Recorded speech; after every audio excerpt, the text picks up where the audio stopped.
बच्चों, ज्ञानी जी के चैनल पे आपका स्वागत है। और आज हम लाए हैं आपके लिए RRB कोलकाता 1994 का प्रश्न है। आइए इस प्रश्न को हल करते हैं। पहला है, अकबर का राजस्व मंत्री टोडरमल था। कौन था? टोडरमल। यह इसके राजस्व के मामलों को देखता था। यह उच्च कोटि का वित्तीय प्रशासक था एवं अर्थशास्त्री था। इसका जन्म यूपी के सीतापुर में हुआ था। तत्कालिक राज्य जो था अवध था उस समय का, अभी जो कि यूपी में ही पड़ता था। दूसरे प्रश्न को हम देखते हैं। पृथ्वी का ध्रुवीय व्यास। हाँ, पृथ्वी का ध्रुवीय व्यास है यह 12,713 किलोमीटर है। पृथ्वी का जो ध्रुव पे व्यास है, जैसा कि आप लोग जानते हैं कि व्यास किसे कहते हैं, गणित में पढ़े होंगे। ये वृत्त है, इसके बीच से गुजरने वाली रेखा को हम लोग व्यास कहते हैं। तो ध्रुवीय व्यास के बारे में बताया गया। तीसरा प्रश्न है, लोहे का निष्कर्षण हेमेटाइट से किया जाता है। लोहे का निष्कर्षण, जो लोहा निकलता है या अयस्क के रूप में पहले रहता है, इसमें अयस्क में बहुत सारी अशुद्धियाँ रहती है और उसे छाट करके शुद्ध लोहे के रूप में किया जाता है। तो इसका नाम हेमेटाइट है और हेमेटाइट से ही भारत में ज़्यादातर लोहा निकलता है। अगला है, देश का सबसे बड़ा बंदरगाह नहावा शेवा, जो कि मुंबई में है। कहाँ है? नहावा शेवा। इस नहावा शेवा बंदरगाह का नाम बदलकर जवाहरलाल नेहरू बंदरगाह कर दिया गया है। इसका निर्माण मुंबई बंदरगाह के दबाव को कम करने के लिए किया गया है। मुंबई का बंदरगाह था, उस पर यातायात का बहुत काफ़ी दबाव रहता था। काफ़ी जहाज़ आते जाते रहते थे और इस दबाव को कम करने के लिए उसके बगल में ही नहावा शेवा नामक कृत्रिम बंदरगाह बनाया जाता है। ये भी आता है कि नहावा शेवा किस प्रकार का बंदरगाह है, तो यह कृत्रिम बंदरगाह। अगला फैक्ट है, 14 बैंकों का राष्ट्रीयकरण 14 बैंकों का राष्ट्रीयकरण 19 जुलाई 1969 में हुआ था। तत्कालिक प्रधानमंत्री भारत की श्रीमती इंदिरा गांधी ने 14 बैंकों का राष्ट्रीयकरण किया था। पहले ये सब बैंक प्राइवेट बैंक थे, लेकिन इन्हें सरकारीकरण कर दिया गया। अगला फैक्ट है, संविधान सभा का गठन कैबिनेट मिशन की सिफारिश पर हुआ था। किसकी सिफारिश पर हुआ था? Cabinet mission. आइए हम लोग थोड़ा सा जानते हैं कैबिनेट मिशन क्या था। फरवरी 1946 में ब्रिटेन के प्रधानमंत्री एटली ने भारतीयों को सत्ता हस्तांतरण के लिए, भारतीय लोगों को सत्ता सौंपने के लिए 3 सदस्यीय शिष्टमंडल को भारत भेजा था, जो कि ब्रिटिश कैबिनेट के मेंबर थे तीनों। इनका नाम था पैथिक लॉरेंस, दूसरे थे सर स्टेफर्ड क्रिप्स और तीसरे थे एवी अलेक्जेंडर। इससे रिलेटेड प्रश्न बहुत कई बार आते हैं कि निम्नलिखित में से कौन कैबिनेट मिशन के सदस्य नहीं थे, इन तीनों का नाम दे दिया जाएगा। या ये भी प्रश्न पूछा जाता है कि कैबिनेट मिशन का गठन किस लिए उद्देश्य से हुआ था। तो कैबिनेट मिशन का गठन अंग्रेज़ों ने भारतीयों को सत्ता सौंपने के लिए किया था कि आप संविधान सभा का निर्माण कीजिए और आपको अब सत्ता हस्तांतरित कर दी जाएगी। अगला तथ्य है, भारत का प्रथम नागरिक राष्ट्रपति होता है। तो प्रथम नागरिक राष्ट्रपति होता है। अब आपके मन में प्रश्न होता होगा, तो दूसरा नागरिक कौन होता है? दूसरा उपराष्ट्रपति होता है। तीसरा कौन होता है? प्रधानमंत्री होता है। इसी क्रम को अगर आगे बढ़ाते हैं तो चौथा राज्यपाल और पांचवा एक्स प्रेसिडेंट को ही कहा जाता है।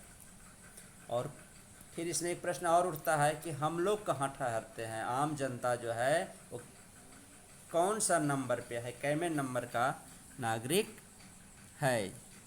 तो हम लोग जो हैं ये 27वें नंबर पे आते हैं, 27वें नंबर पे हम लोग हैं।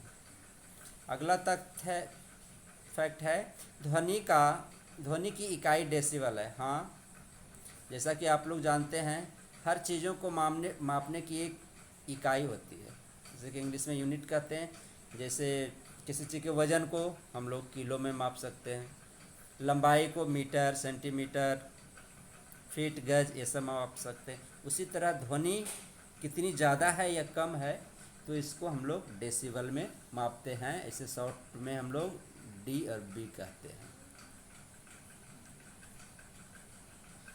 अगला तथ्य है गांधी जी का जन्म गुजरात के पोरबंदर नामक स्थान पर 2 अक्टूबर 1869 को हुआ था। तो सिंपल क्वेश्चन है, बचपन में भी शायद आप लोग पढ़े होंगे।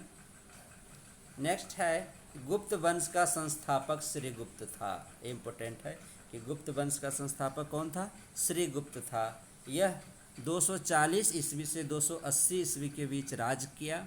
इससे रिलेटेड और क्वेश्चन आते हैं। इसने लिच्छवी वंश की राजकुमारी कुमार देवी से विवाह किया था। ये भी प्रश्न आते हैं, इसने किस वंश की राजकुमारी से विवाह किया था या इसकी पत्नी का क्या नाम था? कुमार देवी से नाम था।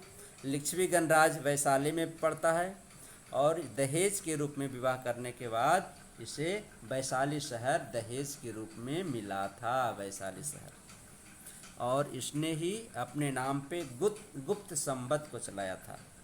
जैसे शक संवत अभी है, भारत का राष्ट्रीय पंचांग शक संवत से लिया गया है, तो इसने अपने नाम पे गुप्त संवत चलाया था। अगला प्रश्न है बांग्लादेश की मुद्रा अर्थात करेंसी का नाम क्या है? टका। कहते हैं ना टका निकालो कितना टका तुम्हारे पास है, तो रुपया को बांग्लादेश में टका बोलते हैं, बंगाली लोग टका बोलते हैं, इसीलिए बंगाली भाषा में इसकी मुद्रा को टका कहा गया है। जिसे भारत की करेंसी रुपया है, अमेरिका का यूएस डॉलर है, उसी तरह से बांग्लादेश की मुद्रा का नाम टका है।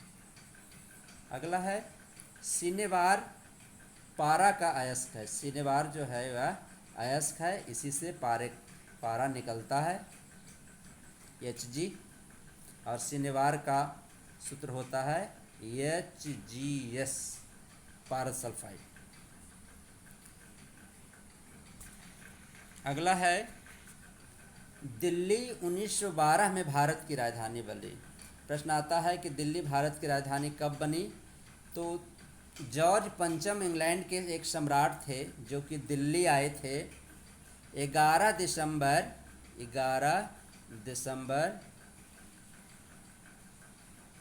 है ना, 11 दिसंबर 1911 को आए थे।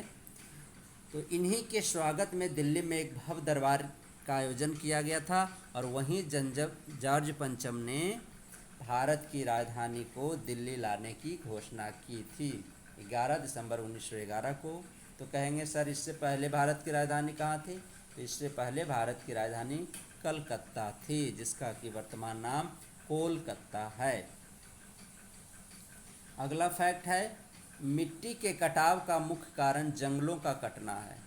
हाँ, जब जंगल कट गए हैं तो पानी जब बहता है तो मिट्टी को काटता है, क्योंकि पेड़ पौधे जो होते हैं उनकी जड़ें जो होती हैं वह मिट्टी को पकड़ करके रखती है, जिससे पानी जब बहता है तो कटाव कम होता है, क्योंकि वहाँ घास पेड़ पौधे सब भरे रहते हैं। जहाँ कुछ नहीं रहेगा, मिट्टी ओपन रहेगी, वहाँ कटाव ज़्यादा होगा। नेक्स्ट है हेलवीड का भव्य मंदिर होयसलों ने बनाया। होयसल वंश थे कर्नाटक में, और हेलवीड एक स्थान का नाम है। यह भगवान शिव की यहाँ मूर्ति है, भगवान शिव को समर्पित यह मंदिर है। इसका निर्माण 12वीं शताब्दी में विष्णुवर्धन नाम का राजा के कार्यकाल में हुआ था। यह एक भव्य मंदिर है। जब कभी आप लोगों को मौका मिले बंगलौर जाने का तो वहाँ जाकर जरूर देखिएगा।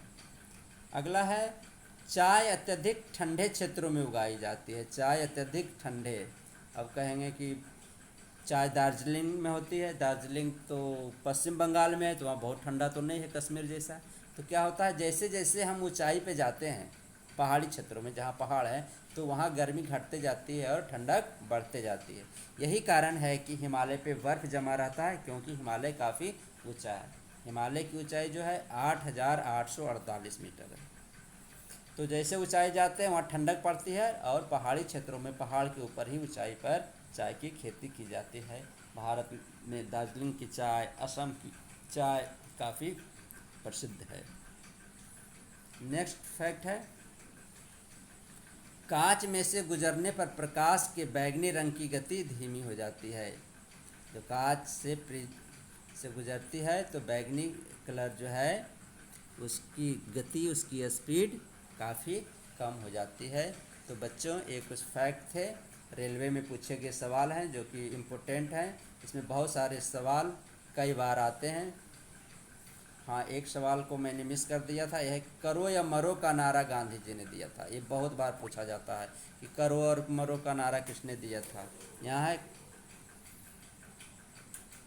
और ये भी इसी क्वेश्चन को घुमाकर पूछा जाता है कि करो या मरो का नारा महात्मा गांधी ने कब दिया था। तो करो या मरो का नारा महात्मा गांधी ने भारत छोड़ो आंदोलन के दौरान दिया था। और भारत छोड़ो यह आंदोलन 8 अगस्त 1942 को मुंबई में एक ग्वालियर टैंक मैदान है, वहाँ कांग्रेस की अधिवेशन में भारत छोड़ो आंदोलन की घोषणा की गई थी। और यह आंदोलन अंग्रेज़ों की नींव को हिलाकर रख दिया था, काफ़ी सफल हुआ था।